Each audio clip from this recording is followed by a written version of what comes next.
El programa de paz de la Universidad Pedagógica Nacional ha convocado en el día de hoy a la realización del foro. Las FARC y el ELN se sentarán a la mesa de diálogo con el presidente Santos. Esto lo hacemos con la fundada esperanza de ayudar a abrir por segunda o por tercera o por cuarta vez en los campus de nuestra universidad la urgente discusión y análisis acerca de la sentida vivencia de estimular a las fuerzas insurreccionales, FARC y ELN, y al gobierno del presidente Santos a abrir más temprano que tarde este inaplazable e impostergable proceso. Para este foro hemos vuelto a convocar a dos colombianos que queremos y que, como pocos, ellos conocen a profundidad el grave conflicto social, armado, político que padece la nación desde la década de los años 60 del siglo pasado. Son ellos Carlos Lozano Guillén y Ramón Jimeno Santoyo. Ellos realmente no necesitan presentación. Han estado siempre en la palestra del estudio y del análisis del grave conflicto colombiano y se han desvelado muchas veces tratando de encontrar caminos factibles, caminos posibles al logro de un acuerdo, de un armisticio, tregua, suspensión, interrupción, pacto, convenio, paz, reconciliación, acuerdo. Todo eso quiere decir el armisticio, que ponga fin a estos ya largos 50 años de lucha fratricida. Fratricida porque es una lucha entre hermanos. Ramón Jimeno es quizás de los intelectuales colombianos quien más se ha acercado al conocimiento de las causas y los hechos que desatan la violencia. Sus múltiples publicaciones como Noche de Lobos, referido a una cuidadosa investigación que realizó sobre el asalto al edificio de la Corte Suprema de Justicia, junto a la biografía de Jaime Bateman Cayón, máximo comandante del M-19, así como sus excelentes producciones fílmicas donde se destacan La Estrategia del Caracol, realizada junto al director de cine Sergio Cabrera, y su última producción, que tuvimos el honor de presentar en este programa y en esta sala, llamado Leche Brava Caquetá, lo retratan como fiel exponente, conocedor de todas nuestras dificultades sociales y políticas.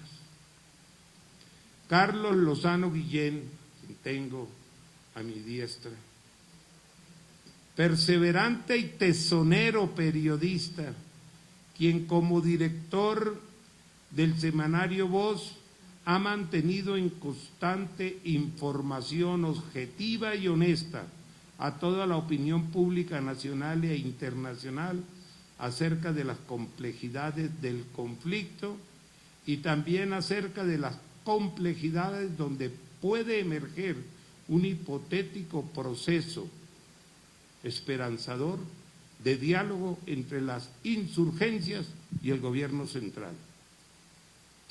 Carlos ha sido conferencista en múltiples ocasiones en estos espacios de paz y en estos espacios académicos, que desde hace ya 12 años ha venido impulsando con verdadero sentido de responsabilidad social y política con la nación colombiana su Universidad Pedagógica Nacional. A ambos conferencistas los acompaña el don de la sindéresis y de la ponderación. Conocen el peso de sus opiniones acerca de estos cruciales y cuidadosos procesos. Por lo tanto, el programa de paz se siente muy complacido de que hayan aceptado nuevamente la invitación para venir a dialogar y analizar estos hechos con la comunidad universitaria que hoy se encuentra reunida aquí con nosotros. Permítanme entonces algunas reflexiones. Ya es hora de que en verdad el gobierno nacional y la insurgencia representadas en las FARC y el ELN decidan de una vez por todas cuáles son los términos fundamentales y reales de referencia que permitan sentarse a la mesa para iniciar el diálogo y cómo suspender las acciones armadas múltiples que originan los bandos en contienda. No se puede seguir engañando a la sociedad colombiana con confusas respuestas originadas de ambos lados, como aquella de que pronto se le dará a la guerrilla el puntillazo final, del cual ya hemos estado acostumbrados a oírlo. O también la idea desde la guerrilla que ya están controlando grandes zonas rurales y están preparando asaltos fantasiosos a las ciudades. La guerra hay que pararla ya, cueste lo que cueste. No podemos seguir siendo espectadores pasivos de un conflicto armado que desangra a la sociedad colombiana, cercena los escasos recursos del Estado que son urgentes y necesarios para la educación y para la salud. Y cuando la dolorosa verdad es que el conflicto se amplía, el conflicto se profundiza y el conflicto se corrompe, como bien lo anota el columnista del Espectador, Alfredo Molano Bravo. Y dice Molano: el gasto militar de parte y parte aumenta, tanto de las guerrillas como del ejército. El oficial pasa ya del 5% del Producto Interno Bruto, mucha plata para la guerra. El pie de fuerza crece, más de 500.000 hombres de la fuerza pública y digamos unos 100.000 de la guerrilla. Y nada, y no pasa nada, o muy poco. Se nos había dicho que la sociedad democrática había doblegado y arrinconado a la guerrilla, pero nada. Sigue diciendo Alfredo Molano: los 8 años de la más formidable ofensiva militar de toda la sangrienta historia de la guerra produjeron triunfos más pírricos y simbólicos que efectivos. Por lo que se ve, tanto las FARC como el ELN no solo encajaron, es decir, asimilaron los golpes, sino que volvieron a la fuerza de las guerrillas clásicas, simples y llanamente. ¿No es esto lo que se llama empate estratégico?, plantea Molano. En público no se dirá, pero en los pasillos se acepta a media voz que hay un empate estratégico. Y se agrega: es hora de negociar, ya. Santos es el más interesado. La historia pasa por el arreglo definitivo. Puede que no lo logre, pero va a jugar la carta con la astucia que se le reconoce. Por aquí la guerra no tiene futuro, dice Molano Bravo. Pero desde el legislativo también se escuchan noticias que hablan de paz, y de eso le queremos preguntar a Carlos Lozano qué opina. Porque en el tiempo de hoy ustedes pudieron haber leído que se informa lo siguiente, comillas: radicado nuevo marco jurídico para la paz. Con el visto bueno del gobierno, el senador Roy Barrera radicó ayer en la Cámara el denominado Marco Jurídico para la Paz. Se trata, según Barrera, de una iniciativa que le dará al presidente herramientas jurídicas para impulsar hacia el futuro una eventual desmovilización masiva e iniciar un proceso de paz. Cierre de comillas. Entonces, así estamos. Como ustedes pueden observar, el panorama es aún muy confuso. Lo único claro que existe es el deseo y el anhelo de la sociedad colombiana porque algún día logremos la paz y la reconciliación urgente, más temprano que tarde. Por eso están aquí Carlos y Ramón. Ellos tienen la palabra. Muchas gracias. Buenas tardes a todas y a todos ustedes. Y mi agradecimiento una vez más a doctor Alonso Ojeda Aguad por la invitación a participar en esta tarde, en este foro sobre un tema tan importante y que cobra de nuevo significado en el escenario político de nuestro país, como es el que tiene que ver con las perspectivas de la paz, de las salidas políticas y pacíficas del conflicto colombiano.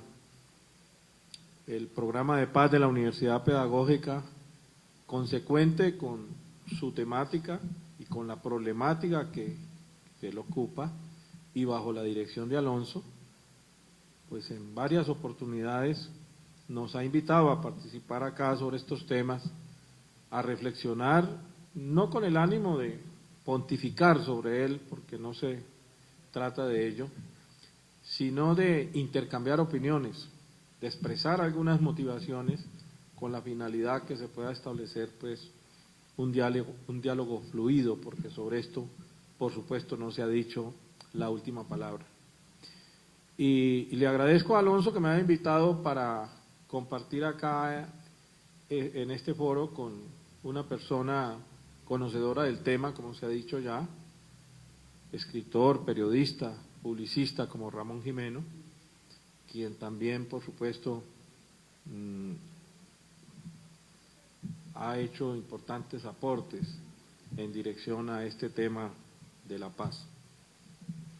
Antes de iniciar, hace unos minutos estaba hablando con el maestro Joe Broderick, por quien siento especial respeto y admiración, sobre una información del día de hoy. Hoy se ha comenzado la audiencia de juzgamiento de la señora directora del DAS, María del Pilar Hurtado, y del señor exsecretario privado de la Presidencia de la República, el señor Bernardo Moreno. La directora del DAS, pues como se sabe, está siendo juzgada en ausencia por cuanto está en Panamá, y el doctor Bernardo Moreno está haciendo presencia en este proceso.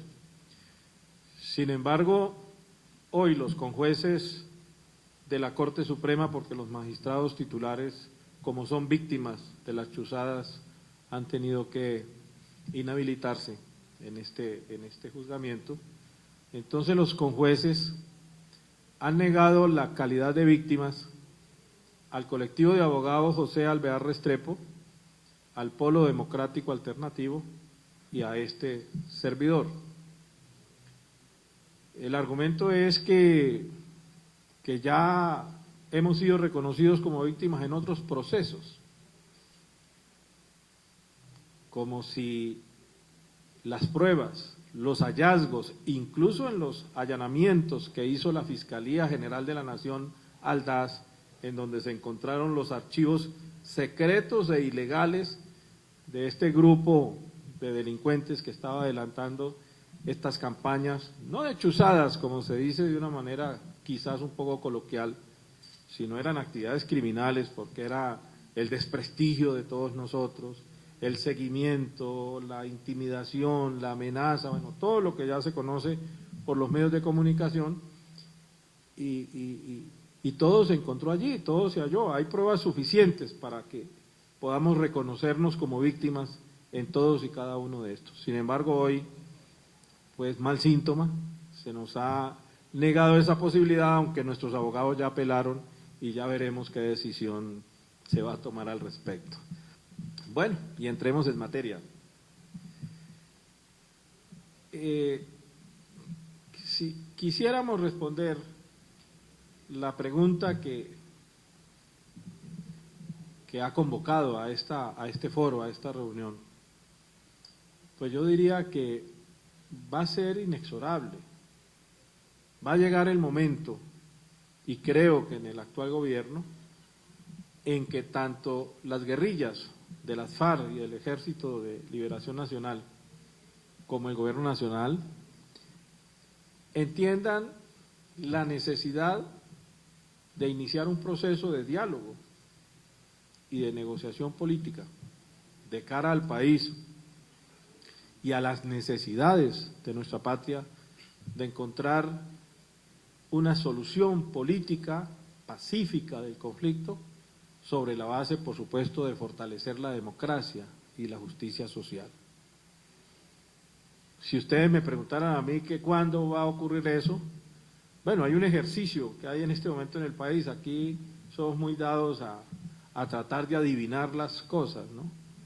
Y algunos dicen que va a ser después de octubre, de las elecciones regionales, otros hablan de 6 a 10 meses, según algunas revistas, la revista Semana habla de que hay rumores, que ya está en secreto adelantándose negociaciones.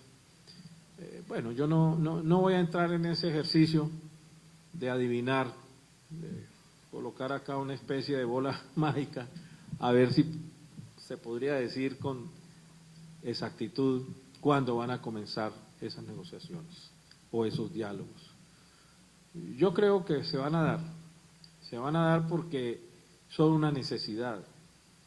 El conflicto está bastante degradado hoy.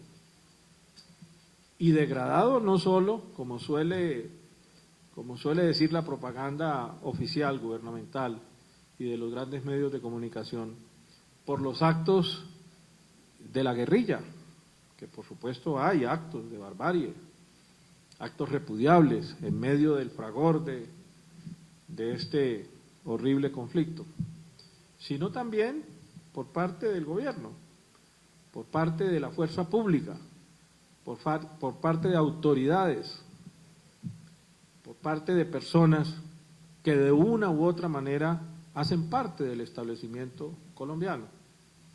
Así que un conflicto bajo esas condiciones de barbarie, pues llega un momento en que no da más, en que tanto el gobierno como las fuerzas irregulares tienen que entender que no hay otro camino. Ahora, por supuesto, también creo que un conflicto de tantos años, estamos hablando de un poco más de medio siglo, pues no se va a resolver tan fácil como nosotros quisiéramos que fuera.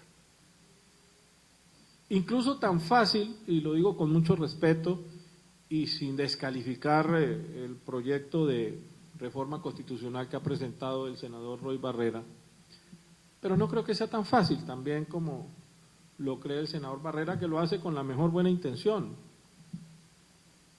Él preside la Comisión de Paz del Congreso, del Senado de la República. Pero entendiendo, por supuesto, que tiene que haber un marco legal para que se pueda adelantar ese proceso de paz. Creo que se está empezando a la inversa. Porque es que creer que en Colombia, después de tantos años de conflicto, bajo unas características que ya mencionaré ahora enseguida,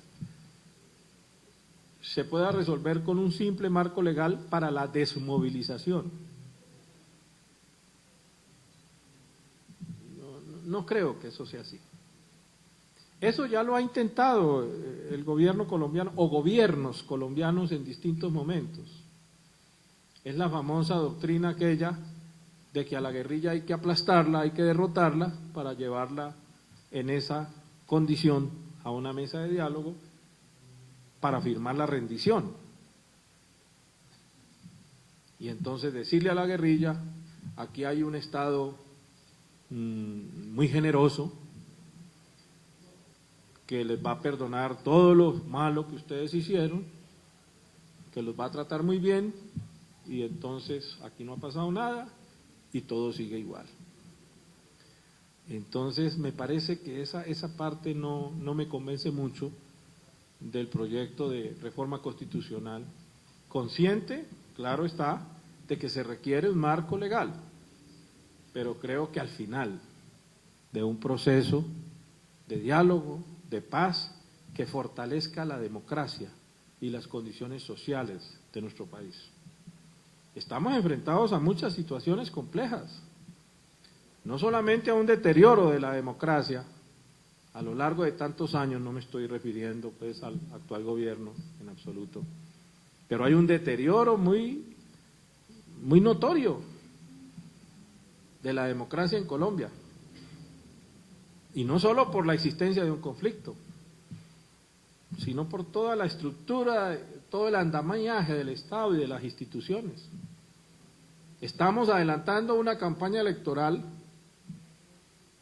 para el mes de octubre, a las elecciones departamentales, una campaña electoral, como decía alguien, a la colombiana, hasta el punto que la misión de observación electoral y algunas instituciones de control han dicho que ni siquiera el problema de la campaña es la amenaza de las organizaciones irregulares, o sea, las guerrillas y lo que llaman BACRIM.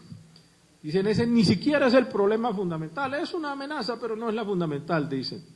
La amenaza fundamental es la politiquería tradicional, el clientelismo, la compra de votos, la corrupción, el Estado puesto al servicio de las mafias.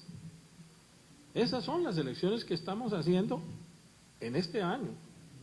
Así el gobierno nos diga otra cosa, pero es la realidad, y lo han dicho estas instituciones tan respetables que vigilan el comportamiento en estas campañas electorales. Estamos adelantando una campaña en medio de una indolencia total frente a los temas sociales. El gran debate que nos quieren colocar desde las alturas del poder y los partidos de la Unidad Nacional es el debate de que aquí es intocable el mercado, de que aquí es intocable el modelo económico y que eso es lo que tiene que andar. Los procesos de más concentración del poder y de la riqueza, los procesos de no solución a las situaciones sociales de nuestro pueblo. Bueno, ayer estaban diciendo los encargados por planeación nacional y el gobierno de hacer un estudio sobre la pobreza, pues ayer nos dijeron que ya prácticamente desapareció, que aquí no hay pobres, porque aquella persona que devenga 170,000 pesos, algo así, o 190,000 pesos mensuales, ya no es pobre. Ya no es pobre. Y eso nos lo dicen unos señores economistas. No nos lo está diciendo pues alguien neófito en esas materias. Pero entonces, ya desde arriba declararon que aquí no existe pobreza. Entonces, ¿qué sentido tiene una negociación no solo con la guerrilla, sino con la sociedad colombiana sobre los grandes problemas de nuestro país? No, por eso, digamos, de alguna manera es un poco sospechoso, por decirlo así, lo digo con mucho respeto, que se presente un proyecto de reforma constitucional para un marco jurídico buscando una supuesta desmovilización en donde va a seguir todo igual. Entonces ya no, aquí vivimos en el paraíso terrenal, aquí no hay pobres, aquí la democracia es perfecta, sigamos haciendo las elecciones a la colombiana, y esto es Alicia en el País de las Maravillas. Entonces, estos son temas sobre los cuales tenemos que discutir, porque algunos dicen, bueno, pero es que las reformas políticas, sociales, económicas del país, ¿por qué hay que discutirlas con la guerrilla? La guerrilla no representan a todo el país, entonces ¿por qué tenemos que discutirla con ellos? Y por supuesto, tienen razón en el sentido de decir que la guerrilla no representa al país. Pero lo que no tienen razón es en argumentar esa condición para eludir el tema político, social y económico en la perspectiva de una paz, en la cual tiene que participar la sociedad colombiana toda. Porque obviamente toda la sociedad no se siente representada en la guerrilla, pero también una buena parte de esa sociedad no se siente representada en el Estado tampoco. Y ese es el valor de la sociedad, lo que algunos llaman la sociedad civil. Y no estoy diciendo pues que la sociedad civil tenga que suplantar a la guerrilla o tenga que suplantar al Estado. No, es una parte activa, entre otras cosas heterogénea también. Porque sociedad civil son los empresarios y son los sindicatos, por ejemplo. Entonces es heterogénea. Por eso esto tiene que ser un proceso de un gran debate nacional. Se equivocan quienes creen, tanto en el Estado como en la guerrilla, de que esto es un problema entre gobierno, que representa al Estado, y la guerrilla, y nadie más tiene que meterse en esto. Esa es una visión equivocada. Por eso no es correcto lo que dice el presidente Santos, que él y solo él maneja el tema y que hay de quien se meta a hablar pues de eso. Nadie más puede hablarlo, eso es él. Y fíjense, curiosamente lo mismo dice la guerrilla. Este es un problema nuestro y nosotros nos sentamos con el gobierno. Nadie más tiene que ver. Los demás son testigos, espectadores de estos procesos. Eso es equivocado. Es que esta es la oportunidad de poder abordar la rectificación de muchos desaciertos, de muchas infamias de quienes han gobernado este país a lo largo de la historia. Y que lo han hecho mediante el ejercicio de la violencia y mediante la sistemática negación de los derechos humanos y de los derechos sociales de los colombianos y las colombianas. Entonces, todos tenemos que estar en ello. Por eso aquí no puede haber vetos. Nadie quiere reemplazar a la guerrilla ni al gobierno, ni más faltaba. Pero sí tiene que haber una participación dinámica. Bienvenido por eso colombianos y colombianas por la paz, de la cual yo hago parte y me siento honroso de estarlo. Y hemos sido perseguidos, hemos sido estigmatizados. Piedad Córdoba está fuera del país por las amenazas de que ha sido víctima. Pero tiene su razón, como otros. La Iglesia Católica está haciendo. Y yo también formo parte de colombianos. Alonso también, claro. Y la Comisión de Conciliación Nacional hace un papel extraordinario, la Iglesia Católica también. ¿Cómo negarle a la Iglesia Católica? O a otras organizaciones. La paz no es un patrimonio de nadie, es un precepto constitucional, es un derecho que tenemos todos. Nadie nos lo puede vulnerar. Ahora, creo que en los últimos 8 años, que ese, por supuesto, son 8 años fuertes, lamentables para este país, una horrible noche, diría yo. De todas maneras pasaron muchas cosas que no se pueden soslayar. El movimiento guerrillero y en particular las FARC fueron duramente afectados por la seguridad democrática. Yo creo, como dicen muchos, que la seguridad democrática fracasó en su objetivo final. El objetivo final era acabar con la guerrilla, desaparecerla de la faz de Colombia, dijo el presidente Uribe. Hay que matar la culebra, dijo él. Sin embargo, cuando terminaron los 8 años, dijo, la culebra queda viva, pero está medio moribunda.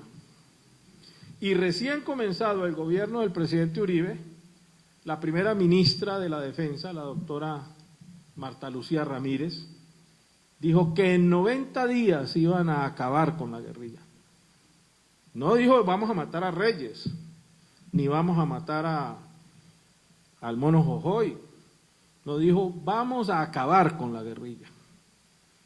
Y pasaron los 8 años y eso no ocurrió. Al contrario, lo que nos están diciendo, no la guerrilla, sino estudios serios de entidades como estudiosas, académicas, como la Corporación Arcoiris, otros analistas muy serios sobre estos temas, es que esa guerrilla ha logrado reestructurarse. De alguna manera logró asimilar los golpes y está en un proceso de reagrupamiento. Bueno, todo lo que está ocurriendo en el país, y ahora le quieren echar la culpa a Santos, ¿no? Que es que él bajó la seguridad y el presidente Uribe pues trata de convertirse en el jefe de la oposición para decir pues que el presidente Santos abandonó la seguridad democrática. Y el presidente Santos a su vez pues dice que no, y le llena de elogios a Uribe. En alguna ocasión dijo que Uribe era el segundo libertador de América, de Colombia, perdón, imagínense ustedes pues. Entonces, no pasó eso, no ocurrió, pero no podemos negar que sí pasaron muchas cosas. De alguna manera el marco del conflicto cambió. El marco del conflicto no es el mismo de antes hoy. Y eso tiene que entenderlo la guerrilla colombiana. El marco del conflicto hoy es favorable al Estado colombiano. La iniciativa la tiene el Estado colombiano. Y eso lo entiende el presidente Santos. No es que él haya abandonado la seguridad. Acaba de entregar 1,5 billones de pesos más para la guerra. Ahora que fue el estreno del nuevo ministro de la Defensa, el doctor Pinzón, le ha entregado 1,5 billones de pesos más para un país con tantas necesidades sociales, así desde arriba nos decreten que la pobreza se acabó, pero para un país de tantas necesidades que ya está destinando a la guerra el 6.5% de su Producto Interno Bruto, que es la suma de los presupuestos de educación y de salud más o menos. Creo que no llega a esa cifra, esa suma. Entonces el presidente Santos no está abandonando la seguridad. Además ya le dio la orden que lo acabe, que el puntillazo final y no sé qué más. Entonces la guerrilla tiene que darse cuenta de eso también. Pero fíjense, yo quiero decir esto, yo quiero decir que si bien cambió el marco del conflicto, las causas del conflicto no han cambiado, son las mismas. Seguimos en la misma situación, como si aquí la historia se quedara quieta, como si aquí la historia no fuera un proceso dinámico. No lineal, porque no es lineal nunca en ninguna parte. Pero si la historia va hacia adelante, la historia no se queda atrás ni va en reversa. Se equivoca quien crea eso. Pero aquí pareciera, porque estamos frente a las mismas causas. 50, 60 años después del inicio del conflicto, por razones en el campo, por el vacío de una reforma agraria, aquí estamos todavía debatiendo el tema de la reforma agraria, imagínense ustedes. Y el presidente Santos nos quiere convencer que una ley, con la cual no estoy en contra, por supuesto, pero que una ley de restitución de tierras, que es quitarle las tierras a los que despojaron a los campesinos de ellas y los desplazaron, que eso es la reforma agraria. Él nos quiere convencer de eso. Claro, es muy importante quitarle la tierra a las mafias, a quienes despojaron a los campesinos de sus tierras y devolvérsela, eso es importante, pero eso no es la reforma agraria. La reforma agraria tiene que ver es con el proceso de concentración, con la tenencia de la tierra, que es la causa de este conflicto. Una exagerada concentración de la propiedad sobre la tierra. En un país ya de capitalismo en desarrollo como es este, no estamos hablando del país agrario de los años 40 cuando comenzó el conflicto. Y fuera de eso, donde hay un conflicto, entonces díganme ustedes si podrá ser viable la ley de restitución de tierras en un país en donde hay un conflicto. ¿Será que don Pedro Pérez, a quien despojaron de su tierra en Urabá, se la rescatan, se la entrega. ¿Será que se puede ir a Urabá a tomar posesión de su tierra de nuevo? Cuando allá está el conflicto, está la guerrilla, está la BACRIN, está la fuerza pública, están las mafias. Miren lo que ha pasado en los últimos días en Urabá, que han asesinado a los campesinos que aspiran a la restitución de tierra, y no solo en Urabá, en otras partes. Entonces, ¿cómo nos van a decir que eso es la reforma agraria? Las causas del conflicto existen, y están ahí. Y mientras no se resuelvan va a ser muy difícil. Entre otras cosas, lo decía en estos días una persona que no es de izquierda como yo, que no es comunista como yo, que miran eso como un fantasma, pues, como si fuera un delito. No, una persona incluso de la derecha, y lo decía aquí, el silencio incluso de las armas no es la paz, mientras no se resuelvan todos estos conflictos. Podrán aplastar al último guerrillero, pero si no se resuelven las causas, que es lo que le falta a la reforma constitucional que propone el senador Roy. Es dar los instrumentos jurídicos, pero también fijar los lineamientos y la orientación hacia un proceso de paz, hacia la democracia y la justicia social. Si no, no tiene sentido. Entonces, ha cambiado el marco del conflicto, pero las causas siguen siendo las mismas. Y eso es lo que debemos entender. Ahora, se han dado pasos positivos de hace un año para acá, cuando inició el gobierno del presidente Santos. Y no me voy a referir a lo retórico, que es el famoso, la llave de la paz en mi mano, y que yo abriré la puerta. Eso es retórica, eso no me parece significativo. Pero sí ha habido elementos nuevos, importantes. La misma ley de víctimas y de restitución de tierras es un paso importante, con todas las limitaciones que tiene, porque como este país es único, entonces aquí se hace una ley de víctimas y de restitución de tierras sin contar con las víctimas y sin contar con los campesinos. Entonces, curiosa ley. Aquí se hace una reforma a la salud sin contar con los médicos ni con los trabajadores de la salud. Se hacen reformas laborales sin contar con los trabajadores. Ahora se pretende privatizar la educación sin contar con los rectores, ni los profesores, ni los estudiantes. En el actual gobierno incluso, eso no es del pasado. Entonces, aquí se quiere hacer una paz sin contar con nadie, por decreto, por una reforma constitucional, un marco jurídico. No, eso no es así. Pero se han dado pasos significativos. Hay pronunciamientos del presidente Santos que hay que valorar en materia de paz, de perspectiva de paz. Hay pronunciamientos también del ELN y de las FARC, de sus dirigentes, de sus comandantes, en esa dirección, y eso también hay que valorarlo. Algunos dicen es lo mismo que dicen siempre, no es lo mismo, hay cosas nuevas,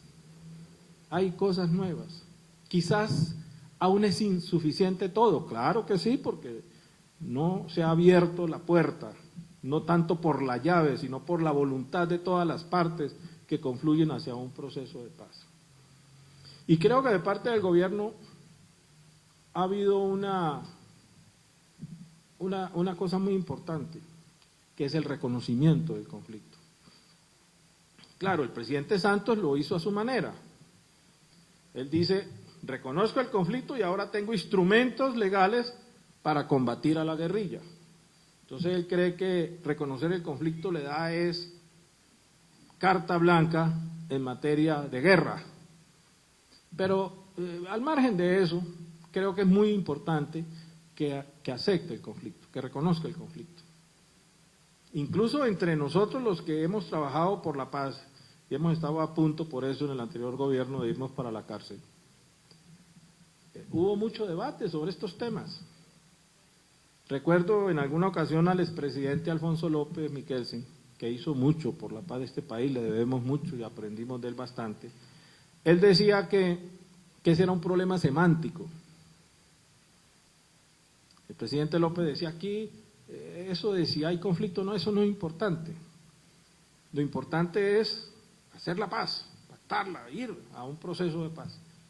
Así no se reconozca el conflicto. Sin embargo, quizás un poco con irreverencia, pero con mucho respeto, siempre discrepamos de él. Yo fui de los que sostuve que eso es muy importante y creo que sí. Les voy a mencionar 3 aspectos que a mi modo de ver son significativos.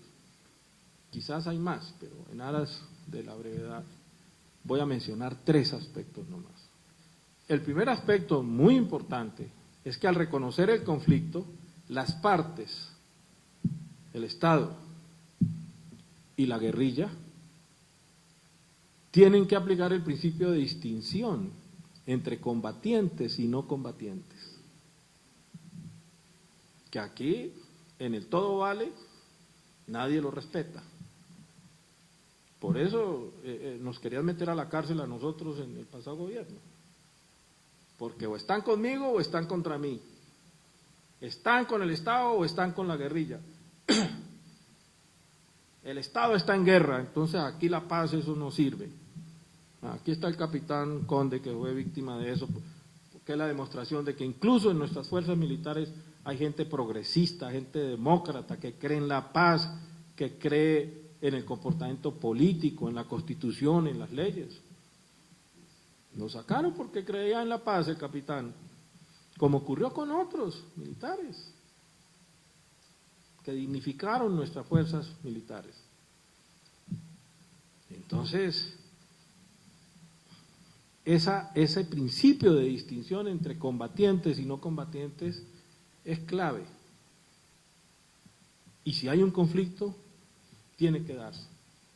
Como en el pasado gobierno no había conflicto y no se reconocía el conflicto y se negaba el conflicto, entonces no, aquí no hay combatientes, aquí hay es gobiernistas y no gobiernistas. Aquí hay amigos y enemigos. Entonces, no, me parece importante que se defina el conflicto. El segundo aspecto, y que tiene que ver mucho con lo primero, es que si hay un conflicto, entonces las partes tienen que acatar, porque eso no es optativo, el derecho internacional humanitario. Es que el derecho internacional humanitario se hizo para la guerra, para los conflictos, incluso no solo para proteger a los civiles, sino aún a los combatientes en estado de indefensión. Entonces, tiene que acatarse, tiene que respetarse. El gobierno no puede salir con el cuento que aquí no hay un conflicto y que no respetamos el derecho internacional humanitario. Y la guerrilla tampoco puede decir, no, el derecho internacional humanitario es de los estados, nosotros no somos estados, nosotros somos ilegales. Entonces, no, eso no. El derecho internacional humanitario se hizo fue para eso, para regular los conflictos. Y si reconocemos el conflicto, pues tiene que acatarse, tiene que respetarse el derecho internacional humanitario. Y el tercer aspecto más importante para mí es que si hay un conflicto, pues hay unas causas. Todo conflicto tiene una causa. Y entonces, mientras no se superen las causas de ese conflicto, pues el conflicto va a perdurar, va a estar allí. Y no estoy hablando, pues, como decía también el expresidente López, cuando se le hablaba, pues, de esas agendas tan extensas, maximalistas. Entonces él decía, no, es que la guerrilla tiene que entender que la revolución no se hace por contrato en una mesa de diálogo. Entonces, no se trata de eso, de algo maximalista. Incluso, fíjense, dentro de las cosas positivas que se ven o que se registran de las últimas pronunciamientos de las FARC y del ELN, los últimos de ambas guerrillas los conocimos en el encuentro de Barranca Bermeja, es que el universo, digamos, de la agenda se reduce con cierto realismo.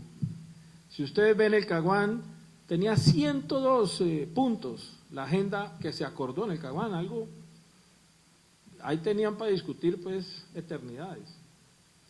ahora se está hablando de 5. La propuesta de Cano eran 5 puntos, algunos todavía muy generales, hay que entenderlo también, hay que registrarlo y eso no ayuda, hay que reducirlo más todavía. Pero tienen que ser puntos básicos, porque hay un conflicto, hay unas causas, hay una etiología del conflicto. Incluso han surgido nuevos elementos en el conflicto. Por ejemplo, el tema del narcotráfico. El tema del narcotráfico es un nuevo elemento porque ha servido para estimular el conflicto y porque ha permeado al Estado colombiano. Porque aquí con esa doble moral se habla es de la narcoguerrilla, de la narco no sé qué, pero ¿y los otros? Los señores de la parapolítica, ¿es que no tienen que ver con eso?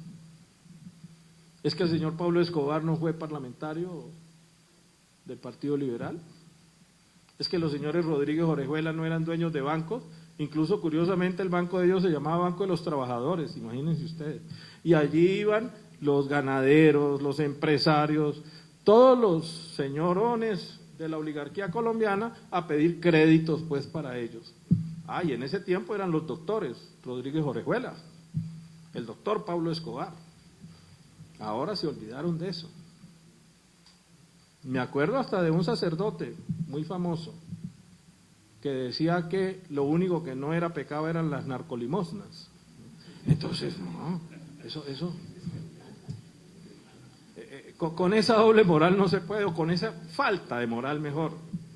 Pero hay que discutir el tema del narcotráfico, no como causa del conflicto, pero sí como un ingrediente más que hace parte de él y que hay que resolverlo con realismo. Esto no se resuelve con fumigaciones, ni con el Plan Colombia, ni acabando pues, aquí está nuestro amigo de la Embajada de Ecuador, ellos saben cuánto en la frontera han sufrido con las famosas fumigaciones en el Putumayo y en el sur del país. Eso no se resuelve así. Por eso fue la equivocación del Plan Colombia. En buena medida han ido por las propias necesidades del norte, pues, restándole a eso.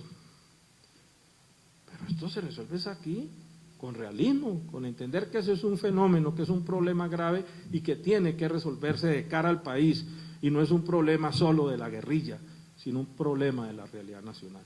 Y termino porque ya nos llegó Ramón y todos queremos escucharlo también, diciendo lo siguiente: creo que es posible un proceso de diálogo, creo que eso es posible, además de necesario e indispensable por lo que señalé al comienzo. Un proceso que, y a lo mejor con los rumores que habla la revista Semana, con todo lo que se dice en distintos medios, a lo mejor se está ya, como se dice coloquialmente, cocinando, y ojalá así sea, que puede iniciar por ahí con un prediálogo secreto, fuera de cámaras y de todas estas cosas, en donde se puedan ubicar las reglas del juego, por llamarlas de alguna manera, y de cómo va a funcionar esa mesa de diálogo. Pero sí es necesario comenzar el diálogo en condiciones de paz, de ambiente favorable a la paz, con unos acuerdos humanitarios que tienen que ver con los temas del secuestro, de los minados, pero también de los falsos positivos, también de los operativos de tierra arrasada. Aquí está el compañero Nelson Lombana, dirigente del Polo Democrático en el Tolima, quien nos puede comentar cómo está el sur del departamento del Tolima en materia de ese tipo de operativos y de cómo afecta a los campesinos. Ahí cerca al Cañón de las Hermosas, donde dicen que está el jefe de las FARC, y todos los días son toneladas de bombas sin importar quién está por ahí. Entonces, tienen que haber unos acuerdos humanitarios que comprometan a la guerrilla y que comprometan al gobierno también. Tiene que haber una tregua.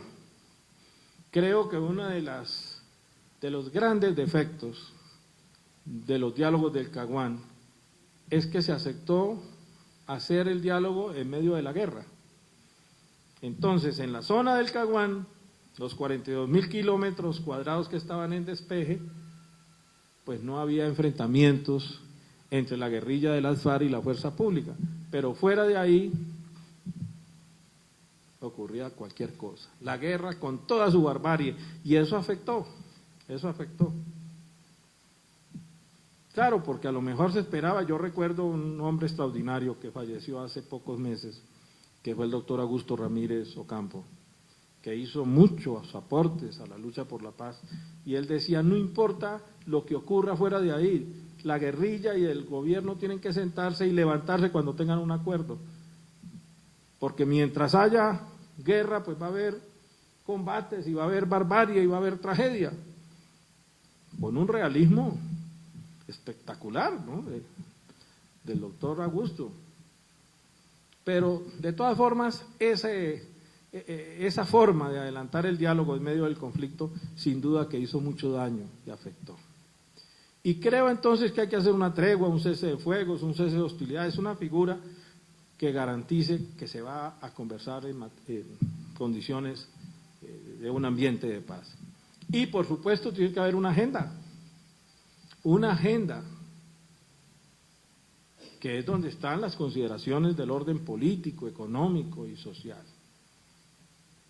Y de último, lo que quiere el senador Roy Barreras al inicio, que es ya en las condiciones de un acuerdo de paz, la desmovilización, el marco jurídico, lo que se llama la justicia transicional, que no es solo para mirar los pecados de la guerrilla, porque por aquí cerquita a nosotros también hay enormes pecados.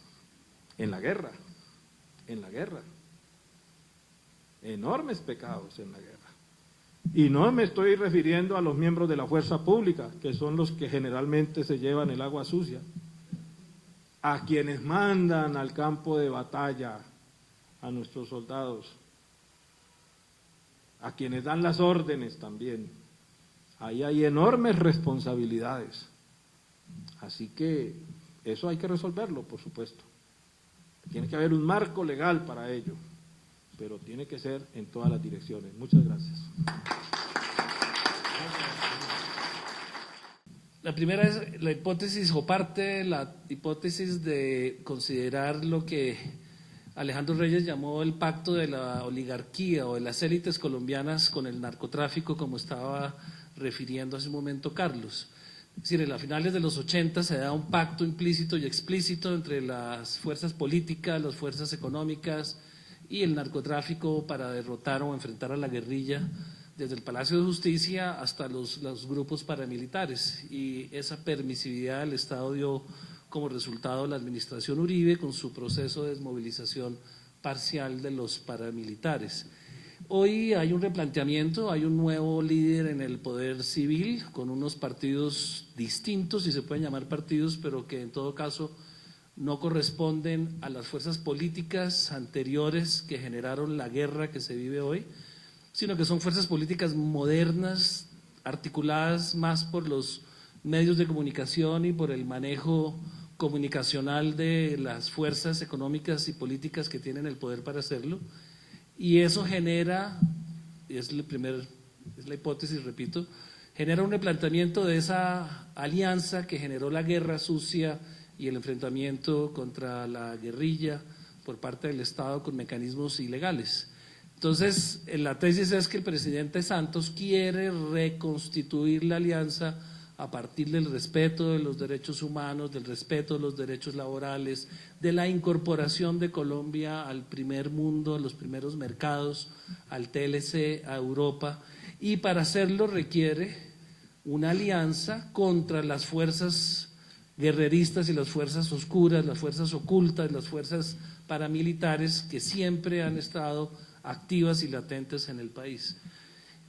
Sobre esa tesis, si eso es cierto, sobre esa hipótesis, si es correcta, entonces voy a analizar algunos hechos. Primero, el esfuerzo del gobierno Santos, que no es igual, es decir, Santos no representa lo que ha representado la clase política tradicional gobernando, es el primer presidente del país que no había sido nunca elegido para ningún cargo popular, por votación popular, es un oligarca, como todos sabemos, y en ese sentido su liderazgo difiere de los que habían estado con el poder por circunstancias básicamente electorales o de compromisos de las élites económicas para financiar sus campañas. Es un líder auténtico en el sentido de que quiere llevar el país hacia un rumbo diferente al que traía. Él quiere marcarle el destino al país y eso se ve no en la voluntad sino en las políticas. Ha logrado unas reformas muy importantes, la ley de tierras y de reparación de víctimas equivale a una reforma agraria post-violencia y ese es un cambio que sin duda alguna tiene un significado muy grande para cualquier proceso de paz, para las FARC, para el ELN, tienen un significado enorme porque muestra la voluntad del Estado de romper ese pacto del que hablaba entre paramilitares y el Estado colombiano. Es una demostración de que le ha doblado el brazo a las fuerzas políticas antiguas y paramilitares para lograr un marco legal que permita transitar hacia la paz y hacia la reconstrucción de las relaciones de tierra en el campo donde fue más intenso el conflicto. Otro ejemplo es claramente la reforma de la ley de regalías, aunque muchos no la ven por ese sentido, en ese sentido.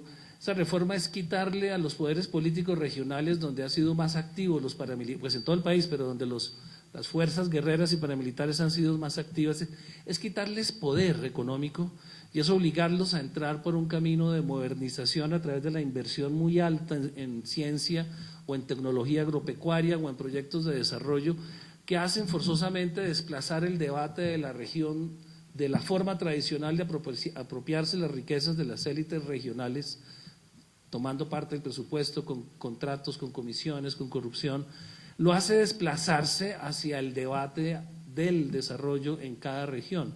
Hacen que el centro y que otras fuerzas intervengan en la redistribución de esos recursos que van a ser muy altos de las regalías. Y eso es un esfuerzo que Santos y su gobierno lo hacen pensando en un modelo de desarrollo y no pensando en perpetuarse en el poder como lo hicieron Uribe y otros todos los presidentes anteriores a través de esos juegos clientelistas de dame y te doy, te hago concesiones, me dejas este presupuesto, me das esta plata. Es cambiar el eje del debate político en el país. También la campaña del TLC y la que viene asociada con los derechos sindicales, la campaña de la Procuraduría con plata de la USAID, en la que se trata de estimular a los trabajadores colombianos a organizarse, a sindicalizarse, y se trata de convencer a los empresarios colombianos de la necesidad de respetar los derechos de asociación, significan un cambio fundamental en la política colombiana, en la política de las élites colombianas, impulsada sobre todo desde el gobierno. Hay que subrayar que es la primera vez tal vez desde la época del 36 en que un gobierno se esfuerza en borrar esa forma de organizarse los trabajadores clasista y confrontacional y esa forma de los empresarios de ver a los trabajadores organizados como potenciales aliados a la guerrilla o estorbos para el desarrollo de sus empresas. Ese esfuerzo de cambiar esas dos concepciones tiene un significado muy grande también para cualquier negociación de paz, porque ya no se podría decir si logra establecer esa nueva relación, que pues cualquier forma de organización aparte de la del Estado va a generar más guerra y más confrontación. Y el tema central del TLC, que es el que tal vez más solidez le da a la hipótesis, consiste en que el país, ante el fracaso de los otros modelos económicos, exceptuando China, no tiene una alternativa diferente a la que está en juego en el resto del mundo, que es la de integrarse al mercado global. Y integrarse al mercado global desafortunadamente quiere decir integrarse a los países ricos, empezando por Brasil en el vecindario y por supuesto Estados Unidos y los países europeos. No hay otra fórmula que venderle a los ricos lo que en los países en vías de desarrollo como el nuestro se puede producir en condiciones más favorables o más baratas. Lo que pasa es que esos países ricos ahora ponen unas reglas de acceso a sus mercados. Esas reglas deben cumplirse si el país quiere que le aprueben el TLC o si de verdad la Unión Europea quiere abrirle las puertas al comercio colombiano. Quiere decir respetar el ambiente, quiere decir respetar los derechos humanos, de verdad respetar los derechos sindicales, acabar con el trabajo infantil. Quiere decir ejercer y aplicar o permitir que el ciudadano ejerza una serie de derechos que han estado contemplados solamente en la Constitución. Ese paquete, hay muchos más detalles que podría citar, pero ese paquete de medidas y de acciones ilustra que el gobierno va en ese esfuerzo de modernizar el país muy impulsado, y que la guerra es un estorbo para lograr ese propósito. No puede el país ni el presidente Santos pasar a la historia, como dicen que quiere, con 500.000 soldados que cuestan más de 10.000 millones de dólares al año. El país no puede ser competitivo ni puede crecer tecnológicamente con 500.000 soldados como una carga dentro de los costos de la economía colombiana, porque ese costo ya no lo pagan ni siquiera los Estados Unidos a través de Plan Colombia. La ayuda ha disminuido en un porcentaje muy alto, este año van a ser 350 millones de dólares, el 70% para ayuda humanitaria y no militar, y en ese sentido el país tiene que asumir la carga, la carga económica de los militares, la carga prestacional de la que poco hablan y que es gigantesca. Entonces requiere acabar ese aparato militar y ponerlo en proporciones sostenibles para la economía de Colombia. En ese panorama, el acabar la guerra es fundamental. ¿Y cómo acaba la guerra entonces? Habría que mirar un poco en qué está la guerrilla y también mirar cómo desmonta esas fuerzas que se opondrían al proceso de paz. Por supuesto, la guerrilla, yo creo que ese proceso de paz se va a dar muy rápido, no sé si sea exitoso, por supuesto que fracase, pero tiene que darse antes de un año por unas dos sencillas razones. Se están cruzando las curvas de la guerra, la eficacia de la estrategia militar del presidente Uribe y de los Estados Unidos que la diseñaron detrás de él y del presidente Pastrana. La estrategia militar, la eficacia de esa estrategia militar está ya en decadencia, está en la curva decreciente, ya no está dando resultados, por la sencilla razón, como lo sabían todos los militares y todos los estrategas de guerra, de que la guerrilla ya aprendió a convivir con esa estrategia. Ya la ventaja táctica que logró el ejército con la aviación y con todo el montaje del espionaje electrónico para detectar los movimientos, los centros de concentración, los campamentos de la guerrilla, ya todo ese aparataje lo tiene neutralizado la guerrilla, volviendo a formas de guerra más tradicionales dentro de la guerra de guerrilla. El minado masivo del país hace muy lentos los avances del ejército cuando tienen que entrar a las zonas de concentración guerrillera. Los francotiradores vestidos de civil, la muerte del Mono Jojoy, que fue un gran golpe para las FARC, también significó un gran cambio en la forma de actuar militarmente de las FARC.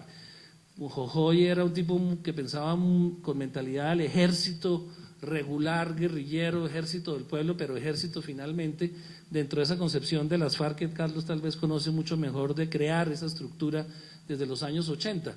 Ahora tienen que volver a la guerra de guerrillas y esa concepción de Jojoy hacía muy difícil volver a la guerra más irregular en la que estamos hoy en día, no usar uniformes, camuflar las armas, camuflar las municiones, camuflar en los sitios donde van a atacar 20 días, 2 o 3 meses, todo lo que necesitan para el combate, de manera que el miliciano que creó Cano, entre otros los milicias bolivarianas, pueda desplazarse sin ninguna sospecha por entre los mismos militares y en pocos minutos concentrarse y dar golpes como los que hemos visto a lo largo de estos meses.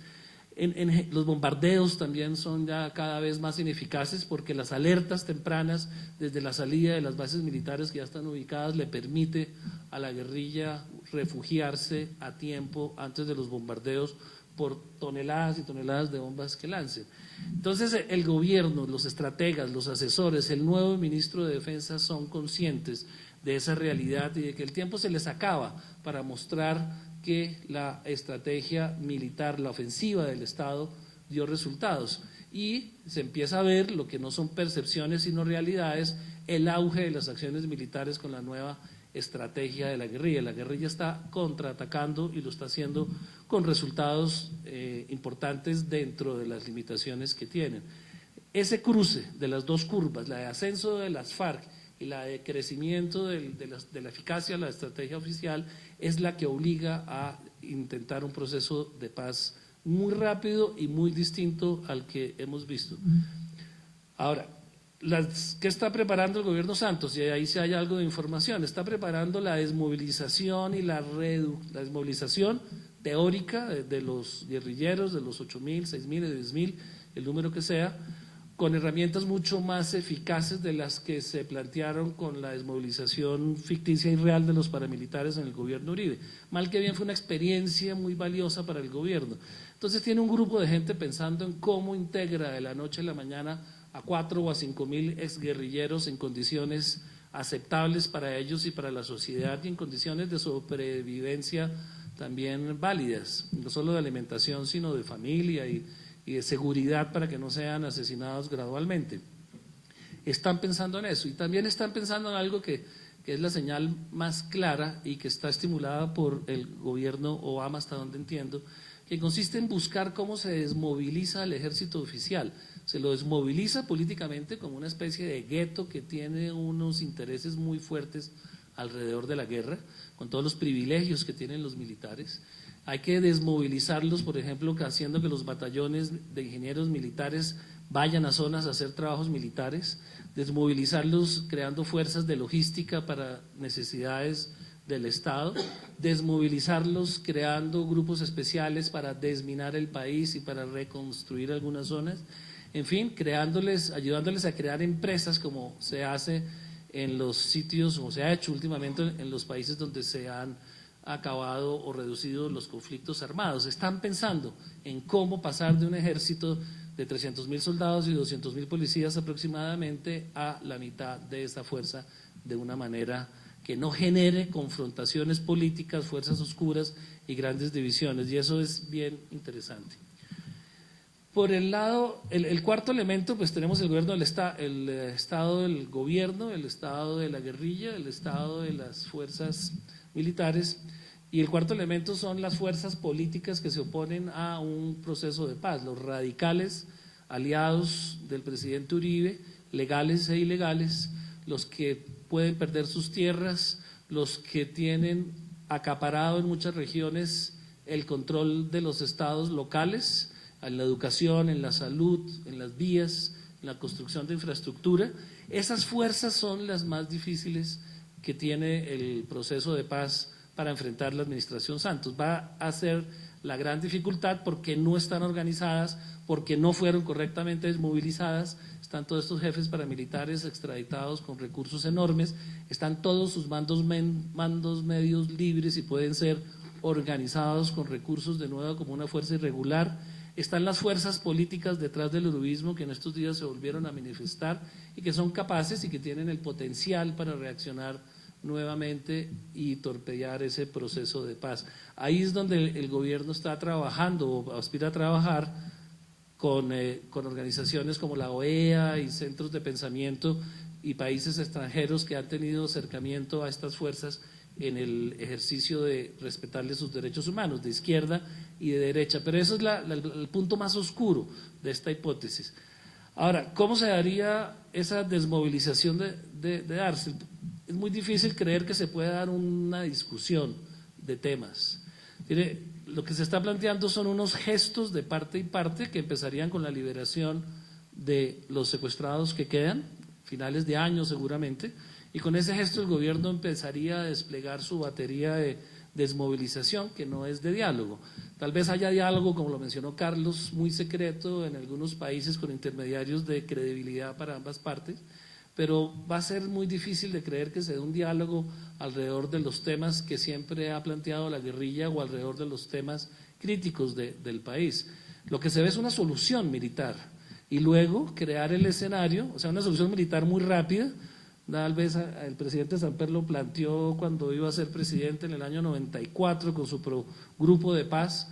Él decía que la paz, si él la hacía, la haría como se hace una obra de teatro. Se prepara todo en la sombra, los actores, el libreto, la utilería, la escenografía, y simplemente cuando está todo listo se levanta el telón y se estrena la obra. Ese es el mismo concepto que la administración pareciera estar trabajando. Dejar todo listo para un día anunciar, señor Cano y los señores XX se han sentado y hemos firmado un acuerdo que consiste en lo siguiente, básicamente la desmovilización. El punto que dice Carlos vendría al revés, después de la desmovilización, después de la reintegración a la sociedad civil, después de la exilio muy posiblemente de los principales comandantes de la guerrilla para evitar ese problema de la agenda pública y de los medios detrás de cada uno de los comandantes desmovilizados, a ver si se están respetando o no están respetando y a instigarlos a que se equivoquen. Entonces los sacarían del país como exiliados y empezaría a través de otras fuerzas políticas aliadas ese debate de los temas que siempre se ha querido se han querido dar para acabar la paz. O sea, sería un proceso a la inversa: desmilitarización, desmovilización e inicio de un diálogo a través de mecanismos más civilizados. Esa es como la fórmula que hipotéticamente, digamos, como análisis planteo. Repito que hay muy poca información, los casos que he citado pues de influencia de Estados Unidos es información, pero se trata de una hipótesis que puede funcionar o que puede no funcionar, nada más. Muchas gracias. Bueno, hemos escuchado la excelente, concreta exposición de Ramón. Vamos a abrir el debate. Aquí está el micrófono para los que quieran participar, porque esta es la razón del foro, la participación. No, muy respetable, por supuesto, la exposición de Ramón y ayuda al debate, ¿no? Pero yo ya lo planteaba un poco, es decir, me parece que creer que primero es la desmovilización, si era una guerrilla que lleva medio siglo pues en la montaña, que no ha sido completamente derrotada cuando están las condiciones de hoy, que no son las mismas de antes, yo lo señalaba, y decirle desmovilícese y después vamos a ver cómo, ¿no? Y peor aún con el ingrediente que agrega Ramón, que se vayan al exilio y terminen extraditados a Estados Unidos seguramente. Entonces yo no veo realista eso, sinceramente no lo veo realista, no creo que eso funcione. Si lo que funciona es lo contrario, un proceso de diálogo, de negociación, un acuerdo de paz y luego las condiciones de movilización, de justicia, pero ya lo decía yo, para todos, porque es que el maestro Echandía, la doctora Clarita Nieto Ponce de León, que conoce tanto la historia, se acordará de eso. El maestro Darío Echandía decía que aquí estamos en Cundinamarca y no en Dinamarca, ¿no? Entonces, aquí hay un Estado que ha sido violento, un Estado que se ha impuesto a sangre y fuego y no las dictaduras de los años 50, es la historia toda. Aquí recientemente tenemos los casos de la Unión Patriótica y actualmente del Polo Democrático Alternativo, que nos quieren exterminar como sea, nos quieren linchar por la vía política porque Samuel Moreno pues no funcionó, pero en la cárcel hay 100 de la U, hay liberales, hay conservadores por la parapolítica, eso no importa, no pongamos el espejo retrovisor, dicen, pero para el Polo sí, porque como es la única oposición, porque la demás toda está en la unidad nacional. Entonces me parece que eso así no funciona. Y lo segundo es esto, es también discutible el carácter del gobierno. Yo por supuesto no creo que Santos sea igual a Uribe. Después de esa triste historia del gobierno de Uribe, de la horrible noche, como decía yo al comienzo, pues cualquier cosa es mejor. Pero realmente las diferencias que yo veo son más de forma, porque lo demás es lo mismo. Es lo mismo. La ley de víctima y restitución de tierras es importante, pero no es la reforma agraria. Si no se toca la estructura de la tierra en Colombia, si no se estimula a los campesinos, ¿cómo vamos a reemplazar los cultivos ilícitos? ¿Con más fumigaciones? ¿Con más Plan Colombia? Que fracasó, el Plan Colombia fracasó, yo estoy seguro que Estados Unidos lo reconoce, porque son muy pragmáticos, saben que han dilapidado toda esa cantidad de millones de dólares que han entregado para eso. Las regalías, Ramón, sí, claro, hay mucha corrupción en los municipios, pero en la estructura nacional, la DIAN, los estupefacientes, bueno, es que fue una cosa escandalosa. Claro, no es del gobierno actual, es lo que heredó, pero y además ha sido siempre. La corrupción no empezó con Uribe, es la historia de este país. Entonces, creer que vamos a resolver el problema de la correcta inversión de las regalías, quitándolas a los municipios para que las maneje el gobierno nacional, eso no es la solución, no creo.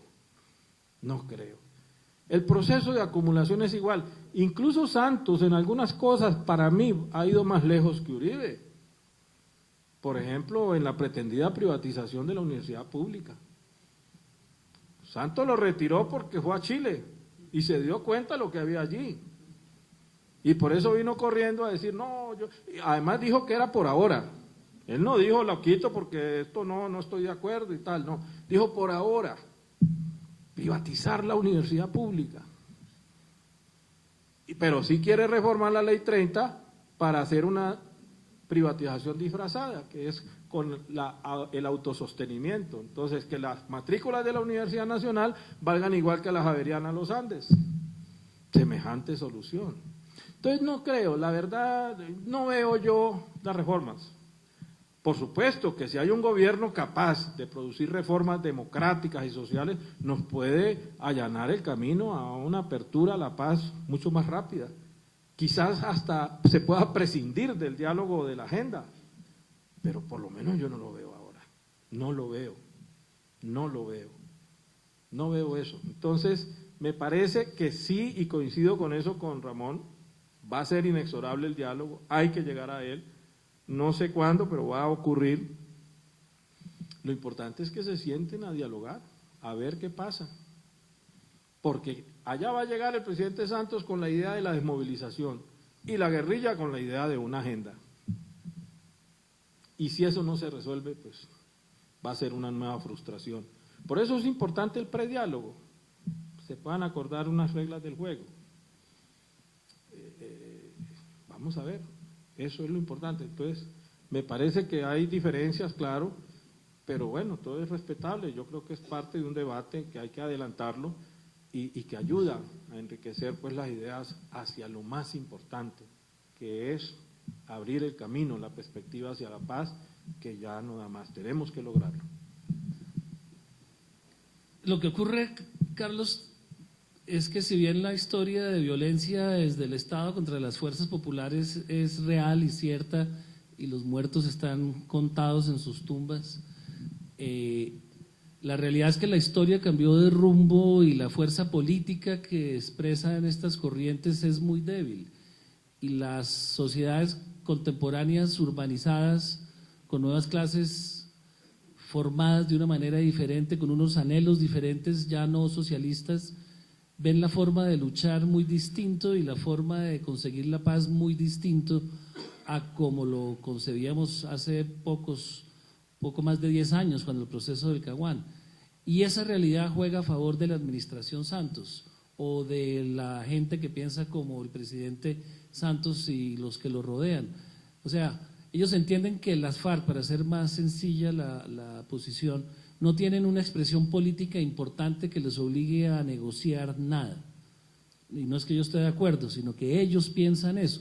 No tienen respaldo en organización política ni en el imaginario urbano de la gente de Colombia que toma las decisiones o que vota, no tienen respaldo las FARC para exigir ningún tipo de diálogo. Basándose en esa desventaja estratégica de las FARC en la opinión pública y en las fuerzas políticas, el gobierno pretende imponer esa forma de hacer la paz a partir de la desmovilización primero y luego sí la discusión de los temas que sería los que le llevarían a la guerrilla a desmovilizarse en condiciones de poder político, de expresión política, como pasó en otros países, en particular en El Salvador con el Frente de Farabundo Martí. Aquí no se da esa circunstancia y el presidente Santos sabe que es una ventaja que tiene que ganar y que tiene que aprovechar para volver esas fuerzas pacíficas, convertirlas pacíficas. Y lo de las regalías, por ejemplo, no lo digo en el sentido en que Carlos lo toma, lo digo en el sentido de, porque claro, obviamente se las roban en todas partes. El punto es que le quita a las élites regionales unos recursos gratuitos similares a los que le da el narcotráfico o el tráfico ilegal de oro o la explotación ilegal de tantas cosas del país, le quita a esas bandas regionales que se apropian de las regalías y de otros recursos ese poder que les da ejercer la guerra sucia en sus regiones. Se los quita y se los pone a otras élites que están pensando en generar empresas, en generar empleo, en generar desarrollo. desplaza el debate, desplaza el origen de la riqueza de esas élites que hicieron el pacto con los narcotraficantes y los paramilitares, les quita esa riqueza para desplazar el debate hacia nuevas fuerzas que sean capaces de superar a las paramilitares y a las del narcotráfico. Y eso es lo que a mí me parece muy importante, no que se roben más o menos, sino que es como si desapareciera el narcotráfico. ¿De qué se nutre el paramilitarismo si desaparece el narcotráfico? No es de los empresarios legales, no es de los impuestos. Se nutrió en primera fase de expropiar los recursos de la salud, los recursos de la educación, y una vez las mismas fuerzas del país lo descubren, los van sacando gradualmente de la toma que hicieron de esas entidades y el saqueo que hicieron. Y aquí está pasando justamente lo que el país quiere, es que vuelva el profesionalismo o que se profesionalice esa forma de distribuir la riqueza. Y eso es muy interesante y me parece que marca el gran cambio. Sí, dar algunas opiniones sobre los planteamientos de los dos compañeros que nos han ilustrado en la noche de hoy sobre el tema. En primer lugar, hay que decir que la violencia en Colombia no nació porque un grupo de fascinerosos quisieran ser violentos, sino por las condiciones que se dan en nuestro medio, de las injusticias sociales, de la falta de empleo, de la falta de oportunidades para los jóvenes, con el problema de la salud, falta de vivienda, el problema de la educación.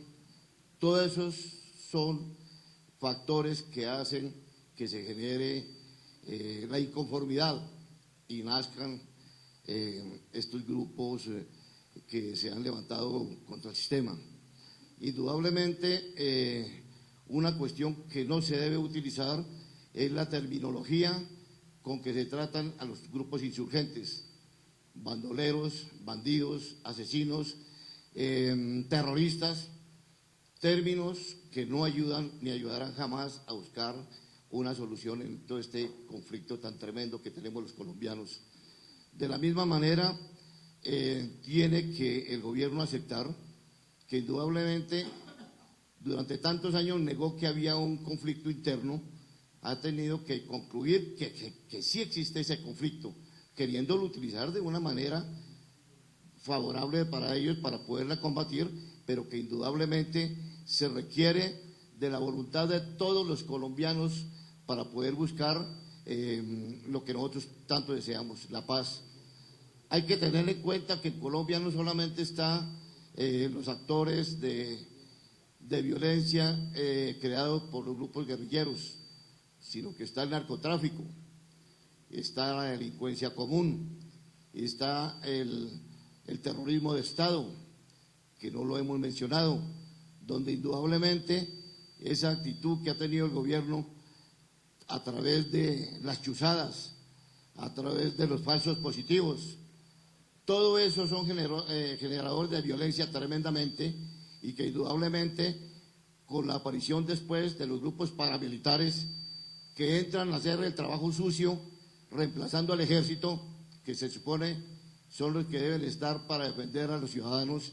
Entonces, todos estos fenómenos hay que analizarlos por separado para poder llegar a una conclusión que permita saber cómo llegar a una paz verdadera. Quiero decir dos cosas más. Uno, el error grave cometido contra el Estado ecuatoriano cuando en marzo del 2008 se bombardea un territorio de un país hermano, aplicando la extraterritorialidad, cuando indudablemente uno no puede ir a buscar al enemigo de uno a la casa vecina y hacer lo que a uno le parezca, precisamente poniendo en práctica una posición bastante equivocada por parte del gobierno nacional.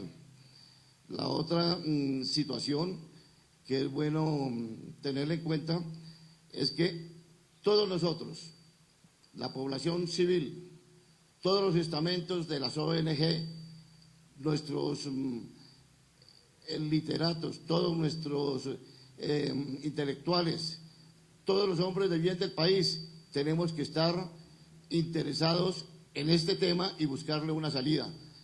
Acaba de regresar una compañera que estuvo conmigo hace poco en Cuba, en el 1 de mayo, estuvo ahora en República Dominicana, donde se dio un encuentro por la paz de la región, y allí estuvo la compañera Socorro del Brasil, el presidente mundial de la paz y demás, y allí se concluyeron algunas cosas interesantes, entre otras, la representante colombiana, la compañera Miriam Parada, propuso crear la Escuela de Liderazgo por la Paz y propuso que Colombia fuera ese centro para comenzar ese proyecto de paz. Y ella ha venido con la firme intención de ver cómo se encuentra con los compañeros colombianos y colombianas por la paz para poder ver qué mecanismos se utilizan para poder entonces crear conciencia y poder nosotros avanzar en este proceso. Muchas gracias. Doctor Lozano, quiero plantearle una tesis.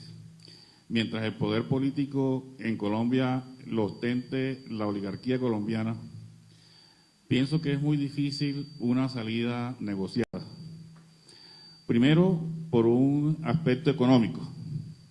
O sea, la economía positiva de la guerra plantea que los actores en conflicto solamente abandonan el conflicto cuando los elementos económicos que ellos utilizan para sostener la guerra están en decadencia. Creo que en el caso de la institucionalidad colombiana, podemos analizar que queremos invertirle más a la salida armada que a la salida negociada, ya que por la salida negociada los costos son altísimos. En el caso colombiano, hoy creo que ya hicieron un diagnóstico de cuánto vale los daños que el invierno hizo, y si a eso le sumamos la indemnización de las víctimas del conflicto, cualquier decisión racional de esta élite económica y política nuestra lo llevaría a esa racionalidad. Lo segundo, por aspectos morales, no hay que desconocer la falta de ética y moral que ha tenido la oligarquía en la conducción del conflicto. Y eso sería el elemento más en contra que tendrían ellos para perder este mismo poder político. Para los estudiantes quiero de pronto hacerles una claridad de lo que yo conceptúo que es la élite colombiana o la oligarquía colombiana. La oligarquía bogotana es de origen español, católico, y basó inicialmente su poder económico en las tierras aquí de la sabana de Bogotá. Nunca esas tierras les fueron disputadas. La segunda oligarquía, podemos decir que es la oligarquía costeña, que es sirio-libanesa, son árabes, son del Islam. La segunda, la tercera, es la paisa, que son judíos sefarditas. Señores, eso les explica mucho, y aquí hay muchas personas que conocen muy bien la historia de Colombia, porque estoy hablando ante unos historiadores que conocen muy bien la historia de Colombia, cómo desde alguna oligarquía como la de aquí, la bogotana, que la crió el Colegio de San Bartolomé de las Mercedes, iba a ayudar a unos costeños por allá como soy yo, porque estoy hablando como costeño que conozco muy bien esa parte de los sirio-libaneses que llegaron y nos disputaron las tierras, nos las quitaron. Doctor Lozano, nos mataban a los viejos nuestros y nos quitaron las tierras, y les puedo nombrar haciendas inmensas en manos de ellos. Eso es para tu tesis de que el conflicto es por la tierra, de que nos las quitaron. A partir de ahí construyeron el poder económico y que hoy les permite ostentar el poder político. Lo que pasa es que esas tres oligarquías que he nombrado los une la violencia y los vuelve amigos el Frente Nacional.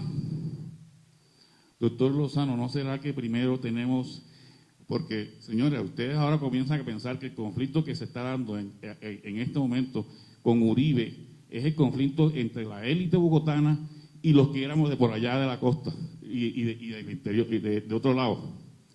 O sea, los costeños con los antioqueños. Y Santos sigue ostentando el poder y no se va a dejar derrotar precisamente de esa oligarquía. Y no ha habido un militar patriota, no ha habido nada que le proponga al pueblo una verdadera solución. No ha habido una forma de que podamos dejar de lado el egoísmo de esa oligarquía, porque ese es el problema. Doctor Lozano, no me quiero extender, pero yo era muy optimista, hoy soy muy pesimista. Veo que Santos lo único que está haciendo es aplicando la hipocresía. La violencia hay que aplicárselo a los pueblos con hipocresía. Y hay que decir de que hay una alternativa de salida negociada y esperemos a ver. Yo, usted sabe que le apuesto y siempre lo he tratado de hacer, de que los colombianos podemos construir un país en donde podemos vivir todos. Yo no soy xenofóbico, yo no tengo rabia contra los sirio-libaneses, ni tengo rabia contra los judíos, ni nada de eso. Ya son hermanos míos, se criaron allá en Sincelejo al lado mío, no tengo nada contra ellos. Pero el egoísmo de ellos sí ha llevado a que las haciendas sigan en manos de ellos y los campesinos nuestros no tengan derecho a cultivar la tierra, a vivir dignamente, ni nada de eso. La oligarquía bogotana sigue pensando de que solamente Bogotá es Colombia.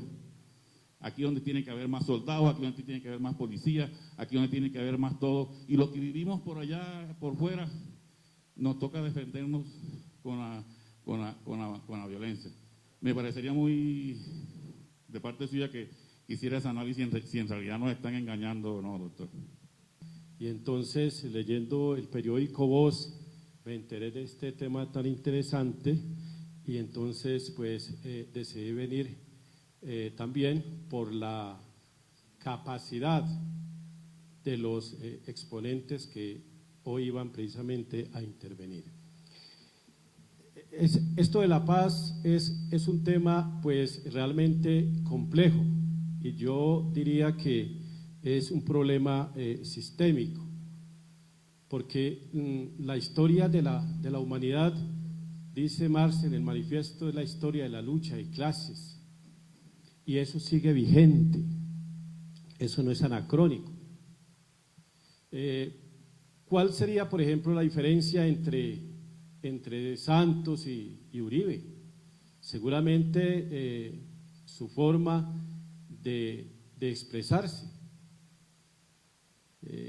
Por supuesto, porque Uribe, para llegar a meterse a ese círculo tan cerrado, pues tuvo que utilizar dos elementos fundamentales, que fue el narcotráfico y fue el paramilitarismo. Santos es de cuna de la oligarquía, educado en las grandes universidades de Europa y de Estados Unidos, por eso es que es tan decente, pero la esencia es la misma. Incluso él mismo dijo, yo con las determinaciones que estoy tomando seguramente mi clase social me va a jalar las orejas o algo así por el estilo. Pone en evidencia pues la situación. Ahora, esto de la paz, quienes son historiadores y han conocido pues la historia de Colombia, son muchas. Está la guerra de los 1000 días, por ejemplo, está la famosa violencia en Colombia en los años 50, cuando se enfrentaron, pues, como dice William Ospina, se enfrentaron los conservadores pobres contra los liberales pobres, por orden de los jefes liberales y conservadores, porque en realidad entre ellos nunca se agredieron.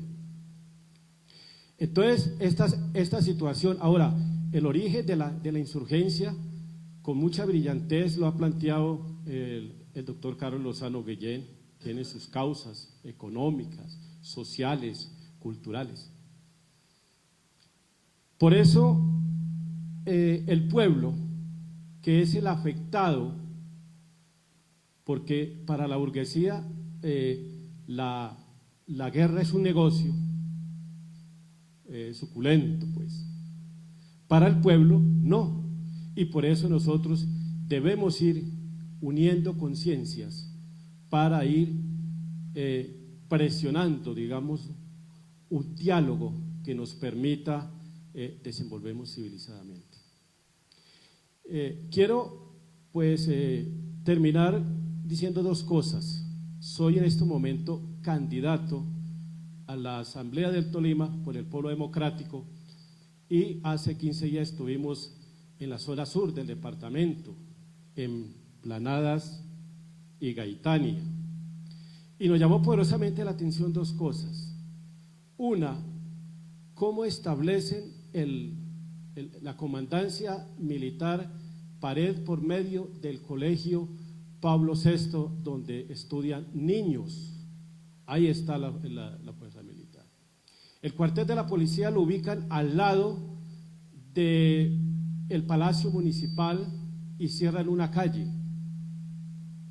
Y nos vamos para Gaitania y nos dice el comandante, ustedes pueden llegar hasta aquí, el comandante del ejército, porque de aquí hacia adelante no pueden dar un paso. Entonces nosotros le alegamos pues por la vía jurídica, bueno, pero luego en Colombia, ¿desde cuándo pues se restringe el paso o bajo qué criterios? Lo otro es el famoso plan consolidación que se viene desarrollando concretamente en 4 municipios, Planadas, Chaparral, Ataco y Río Blanco.